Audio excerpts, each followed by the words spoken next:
and welcome back to our channel. So today in this video we are going to discuss about how to make a Tinder account after you have been banned from the previous one. So without wasting much of our time, let's get straight into the video. So one gets banned from Tinder if they are doing some unusual or suspicious activities on their Tinder account. So to create a new Tinder account after being banned, what can be done? So let's know deeper about it.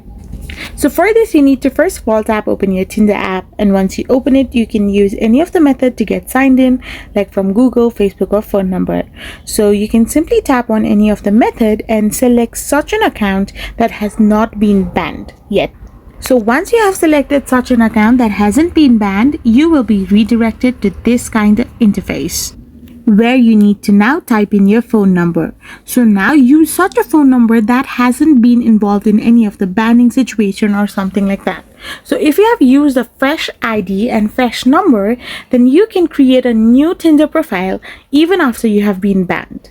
I hope you found this video helpful, so don't forget to hit that subscribe button and do give us a thumbs up. We will be back again with more informative videos. Thank you for watching.